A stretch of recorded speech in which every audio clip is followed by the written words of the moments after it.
Dosta je bilo skrivanja iza diplomatskih rečnika i lažnog mira. Vrijeme je da kažemo istinu u lice, ma koliko ona bila gorka, jer ovo što se danas dešava više nije vest za dnevnik, ovo je pitanje golog opstanka svih nas. Svi svetski mediji bruje o jednoj jedinoj rečenici koju je opalio Aleksandar Vučić, a koja je zapalila političku scenu od Berlina do Vašingtona. Čovjek izašao i rekao ono što svi misle, a retko ko smije da izusti. Mi nismo pred ratom, mi smo na samom početku velikog otvorenog globalnog sukoba. I nemojte da se zavaravamo da je ovo još jedna prazna politička predstava. Vučić raspolaže informacijama sa najviših svetskih adresa, zna tačno šta se valja iza brda i šta se sprema na globalnoj tabli, zato nam i šalje signal za uzbunu dok još ima vremena za trežnjenje. A pogledajte samo drugu stranu, dok se Evropa pravi luda i priča o nekim lažnim primjerima, Vladimir Putin je presekao i udario istorijsko debelo stop na svako zamrzavanje rata u Ukrajini. Nema više mazanja očiju, nema pregovora pod zapadnim diktatom, šta više, stiže potvrda da donosi konačnu odluku o aktiviranju najrazornijih balističkih sistema, čime rat diže na potpuno novi zastrašujući nivo. Znači, dragi gledalci, formula je prosta. Putin gura do kraja, a Vučić nas upozorava da se lančana reakcija već pokrenula. U ovom videu spajamo sve deliće ove mračne slagalice. Sedite i otvorite oči i gledajte do kraja, jer ovo je istina koju mainstream mediji pokušavaju da sakriju od tebe. Dakle, dragi gledalci, prema navodima uglednih medija, srpski predsjednik Aleksandar Vučić je u velikom razgovoru sa izvršnim direktorom nemačke kompanije Axel Springer, Matijasom Dopfnerom, iznio procjenu koja je poput udara groma odjeknula od Berlina do Vašingtona. Ostavljajući političare i analitičare u šoku, Vučić je otvoreno i bez okolišanja upozorio da se čitava planeta nalazi na samom početku velikog rata, sukoba neslučajnih razmjera koji prijeti da se proširi brzinom munje. Kako se navodi u izveštajima, srpski predsjednik je naglasio da se istovremeno iskreno nadao da će neko u međuvremenu preduzeti konkretne korake da se uspostavi makar kakav takav mir, ali se to ni na terenu, niti u diplomatskim krugovima nije dogodilo, niti se može dogoditi u dogledno vrijeme. Zbog toga nas, kako upozorava, ovakav sled događaja ostavlja na samoj ivici mnogo veće katastrofe, a i tu dolazimo do one suštinske gorke istine. Zašto je ova izjava podigla toliku pršinu i da li predsjednik Srbije zaista ima uvid u tajne izveštaje i informacije sa zatvorenih obavještajnih stolova koje obični ljudi mogu samo da naslušuju u magli. Ali ovdje priča dobija potpuno nove, da kažem, zastrašujuće obrise, jer se u isto vrijeme preko okeana u užem krugu vašingtonske moći prepliču potezi koji direktno potresaju temelje čitavog istočnog fronta. Prema dostupnim informacijama i izveštajima medijske kuće Kiev Post, ukrajinski predsjednik Volodimir Zelenski javno je i sa neskrivenim oduševljenjem pozdravio najnoviji potez američkog senata, koji je ogromnom većinom glasova usvojio žestoki sveobuhvatan zakon o novim oštrim sankcijama usmerenim direktno protiv Ruske federacije i Irana.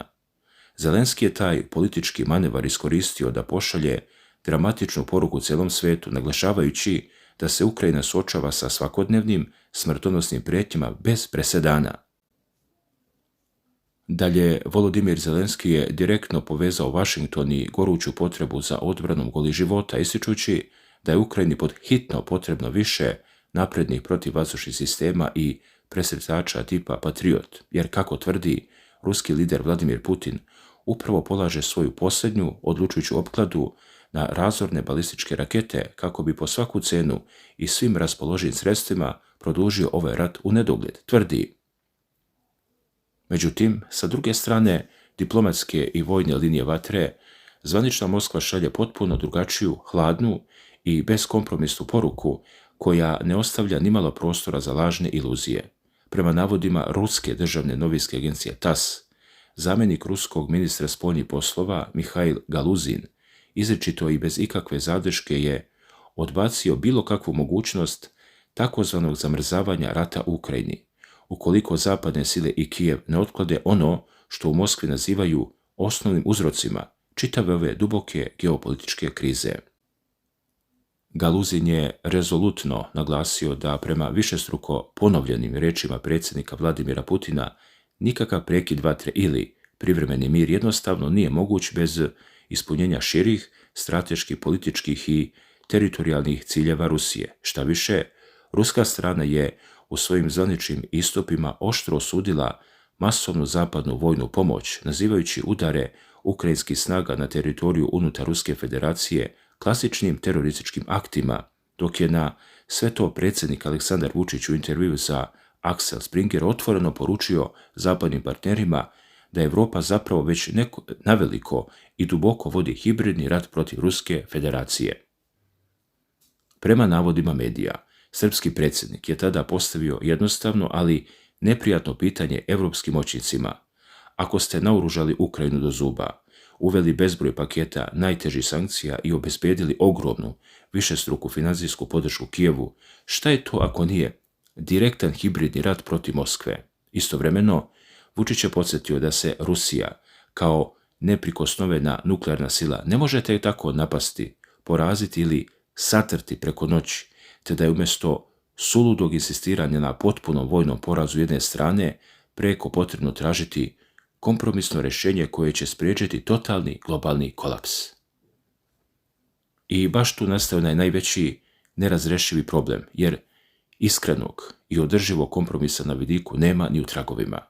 Prema dubokim analizama vojnih stručnjaka i medijskih izvještaja, stav Vladimira Putina ostaje potpuno čvrst i nepromijenjen. Moskva zahteva potpunu kontrolu i predaju cijelog Donbasa, uključujući i ona prostrana područja koja ruske trupe nisu uspevale da zauzmu uprkos više od jedne decenije iscrpljujući borbi i teških ljudskih gubitaka. Sa druge strane, ukrajinski predsjednik Volodimir Zelenski je još u junu uputio javno otvoreno pismo u kojem je otvoreno tražio direktan licem u lice sastanak sa Putinom, čak uputivši i simboličan poziv za susret na marginama važnih međunarodnih samita kako bi se razgovaralo o okončanju agonije. Ipak, ruska strana je taj prijedlog odbacila sa prezirom, ocenjujući ga u datom trenutku potpuno besmislenim i nerealnim.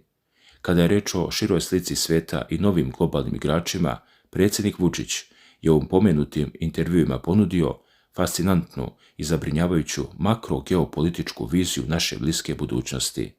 Prema njegovim rečima, svijet se neumoljivo kreće ka stvaranju novih stubova moći i veće nezavisnosti regionalnih aktera. Sa jedne strane imamo dva gorostasa, Sjedinjene Američke Države i Kinu, dok se Evropska unija grčevito bori da se nametne kao taj treći nezavisni faktor, iako je krajnje neizvesno da li će u tome uopšte uspjeti.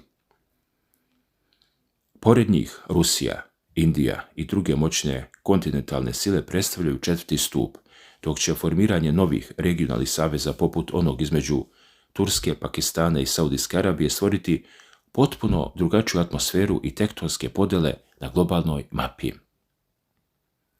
Zanimljivo je i izuzetno poučno sagledati kako se u cijelom ovom opasnom mozaiku odigrala i nedavna izuzetno medijski propraćena posjeta Volodimira Zelenskog našem glavnom gradu Beogradu, koja je podigla veliku buru na domaćoj i međunarodnoj političkoj sceni. Dok su pojedini zapadni mediji prema Vučićevim rečima namjerno pretjerivali i zlonamjerno opisivali Srbiju kao navodnu rusku marionetu, srpski predsjednik je oštro uzvratio ističući da on ne vodi politiku da bi ugađao Moskvi, Kijevu, Briselu ili bilo kom drugom na ovom svijetu, već isključivo jedino sopstvenom srpskom narodu. Naglasio je da Srbija ponosno drži svoju srpsku stolicu i da ima jasan, nepromijenjen strateški cilj ka punopravnom članstvu u Europskoj uniji, ali da se tradicionalne istorijske veze sa Rusijom i rastuća obostrana trgovinska razmjena sa Ukrajinom ne mogu preko noći izbrisati jednim potezom pera. Ipak, analitičari u uticajnoj njemačkoj štampi ubrzo su primetili da je ovom veštom diplomatskom posjetom Vučić uspeo da ostvari svoje zacrtane političke ciljeve na zapadu, dok se istovremeno u javnosti otvaraju mnogo složena pitanja o ekonomskim i vojnim posljedicama, uključujući tu i medijske spekulacije i izveštaje o tome kako srpsko oružje indirektno pronalazi put do ukrajinskog tržišta. Kada se sve ove teške, mračne i sudbonosne kockice slože u jednu jedinstvenu celinu, od novog američkog zakona o sankcijama koji nemilosrdno cilja rusku senku flote, starije tankere i potencijalno drakonske carine na uvoz iz Kine i Indije preko tvrdog ruskog odbijanja bilo kakvog privremenog primirja, bez ispunjenja temeljnih ratnih ciljeva, pa sve do Vučićevog dramatičnog i otrežnjujućeg upozorenja da se nalazimo na samom pragu globalnog sudara, postaje više nego očigledno da živimo u istorijskim trenucima koji prete da promene lice planete. Zato, dragi gledaoci, hoću na samom kraju sa vama da podijelim jedno moje veliko zapažanje vezano za čitavu ovu temu. Ne tvrdim da sam u pravu i ovo treba shvatiti isključivo kao moje lično mišljenje i utisak autora ove priče, ali jedna stvar mi je posebno privukla pažnju. A to su ove Vučićeve izjave i njegova upozorenja da svijet ulazi u veoma opasan period, odnosno da postoji mogućnost nekih mnogo većih sukoba, rata. Zašto baš to potenciram? Zato što se sjećam da je Vučić i ranije izlazio sa veoma ozbiljnim upozorenjima pred velike krize. Govorio je o mogućnosti širenja sukoba na Bliskom istoku i o tome koliko je situacija ozbiljna. Posle smo zaista gledali dodatnu eskalaciju između Izraela, Irana i Sjedinjenih Američkih Država. Ne želim sada da pravim nekakvu misteriju tamo gdje možda nema nikakve misterije. Predsjednici država svakako raspolažu informacijama, analizama i procenama različitih službi koje običan čovjek nema pred sobom. To ne znači da Vučić unaprijed zna šta će se dogoditi, niti da svako njegovo upozorenje mora da se ostvari, ali meni je interesantno kada predsjednik jedne države više puta javno govori o mogućnosti mnogo većeg rata i upozorava da svijet ide u veoma teškom pravcu. I upravo zato meni ostaje jedno jedino pitanje za vas. Da li Aleksandar Vučić zna nešto što mi ne znamo? Ne mislim tu na nekakve teorije zavere. Čovjek je predsjednik države. Kako god ko gledao na njegovu politiku, sviđao nam se Vučić ili ne, logično je da na njegov sto dolaze bezbednosne, diplomatske i političke procene koje nisu dostupne običnom građaninu. Možda je on jednostavno gleda iste događaje koje gledamo svi mi i izvodi veoma pesimističan zaključak. Možda raspolaže određenim procenama koje ga navode da tako govori. Mi to u ovom trenutku ne možemo da znamo. Ali priznajem da je na mene upravo taj deo čitave priče ostavio možda i najjači utisak, jer kada pogledate šta se dešava na različitim stranama svijeta, nije baš prijatna slika, a onda dolazimo do Rusije i Ukrajine. Ja sam iskreno jedno vrijeme bio duboko uveren da će Vladimir Putin u nekom trenutku doći do nekakvog kompromisa. Ne mora to da bude veliki mirovni sporazum kojim će svi biti zadovoljni. Mislio sam da će možda doći do dogovora sa Vašingtonom, možda do pregovora sa Kijevom, možda na nekoj neutralnoj teritoriji, nije ni važno. Mislio sam, doći će makar do nekog zamrznutog konflikta. Zaustavit će se borbe, napravit će se neka linija razdvajanja, politički problemi će ostati nerešeni, ali će makar oružje početi da ćuti. Međutim, kada gledam ono što se trenutno dešava i informacije koje sam mogao da pronađem i analiziram, meni za sada ne izgleda da smo blizu takvog raspleta. Naprotiv, imam utisak da se tempo ne smanjuje. Moskva ne pokazuje da je spremna jednostavno da stane pod bilo kojim uslovima. Ukrajina također nastavlja borbu, a zapadne države i dalje imaju ogromnu ulogu u čitavoj priči. I onda se čovjek sasvim normalno zapita, gdje je ovdje kraj? Jer rat nije samo pomeranje linija na karti. Iza svake te linije nalaze se obični ljudi, porodice, deca, ljudi koji bi verovatno najviše voljeli da se jednog jutra probudi i čuju da je konačno postignut mir. Zato meni nije drago kada kažem da trenutno ne vidim ozbiljne pokazatelje da je trajni mir odmah iza ugla. Voleo bih da pogrešim, voleo bih da se već sutra pojavi vest da su strane pronašle način da sednu za sto i zaustave stradanje. Ali mi analiziramo ono što imamo pred sobom, a ne ono što bismo željeli da se dogodi. I tu se ponovo vraćam na Vučićeva upozorenja. Kada predsjednik Srbije govori o velikim sukobima i teškom periodu pred svijetom, a istovremeno gledamo nastavak rata u Ukrajini, napetosti na Bliskom istoku i ogromno naoružavanje velikih sila, onda takve riječi svakako privlače pažnju, ali moramo biti pošteni i reći još nešto. Upozorenje nije isto što i proročanstvo. Političari često govore na osnovu procena, najgorih mogućih scenarija i informacija koje dobijaju od svojih saradnika. Nekada se njihove procene pokažu tačnim, nekada ne. Zato ja ne želim da kažem Vučić zna da će početi veliki rat. Za takvu tvrdnju nemamo dokaz, ali mogu da kažem nešto drugo. Njegove reči su dovoljne da se čovjek zamisli, posebno sada. Pred nama je jesen, posle jeseni dolazi zima, a kada imate rat koji traje, velike sile koje povećavaju vojne kapacitete, probleme sa energetikom, ekonomsku neizvesnost i političke tenzije, onda je potpuno razumljivo što ljudi pitaju šta nas čeka. Biće tu pitanje energenata, grejanja, cena, ekonomije i svega onoga što na kraju veliki geopolitički sukoba stigne do običnog čoveka i upravo je to možda najvažnije. Možemo mi da pričamo o Putinu, Zelenskom, Trumpu, Vučiću, evropskim liderima i velikim strategijama. Možemo satima da analiziramo ko je kome šta rekao, ko je povukao kakav potez i šta bi moglo da se dogodi, ali cenu velikih sukoba na kraju najviše osjeća običan narod. Ljudi, ne govorim ovo da bih vas plašio, naprotiv, mislim da je veoma važno napraviti razliku između činjenica, političkih upozorenja i naših ličnih procena. Ja sam vam ovdje izneo ono što je na mene ostavilo najveći utisak dok sam pripremao ovu priču i ništa više od toga. Možda će se situacija za nekoliko mjeseci potpuno promeniti, možda ćemo umjesto eskalacije konačno pričati o ozbiljnim pregovorima.